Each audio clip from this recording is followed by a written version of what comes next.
ঘড়িতে 5টা 10। Husband phone করে বলল যে মাছ ধরছে, জেলেরা এসে গেছে, তুমি অবশ্যই চলে যাও। তো আমি ফটাফট করে মোবাইল নিয়ে চলে এসেছি নিচে দেখব এবং তোমাদের দেখব বলে। ওয়েলকাম ব্যাক আমার নিউ ব্লগ।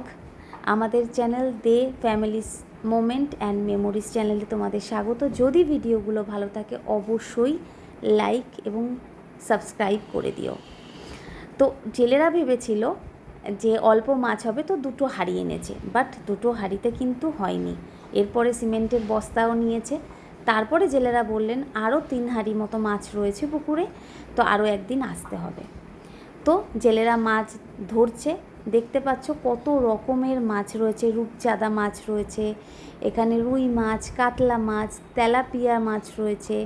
বাবা সকাল সকাল উঠে এসেছে দেখতে মাছ কী রয়েছে। এখানে পাঙ্গাস মাছও কিন্তু রয়েছে, যার জন্য বাবাকে বারণ করতে বলা হচ্ছে যে হাত যাতে না দেয়। এটা হচ্ছে গিয়ে মৃগেল বলা হয় সেই মাছ, এটাকে রূপচাঁদা মাছ বলা হয়, যেটা তুলছেন উনি। একদম দেখতে কিন্তু খুবই সুন্দর।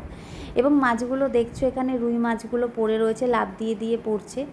তো আমার দেওর এই সুযোগে একটু ছবি তুলে নিল।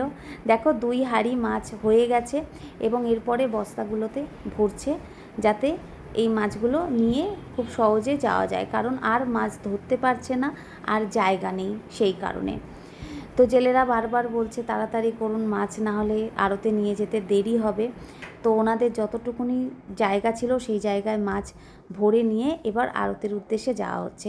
অবশ্যই আরও একদিন কিন্তু মাছ ধরবে, কারণ পুরো মাছ তুলে এবার পুকুরটাকে পরিষ্কার করে আবার নতুন মাছ ছাড়া হবে।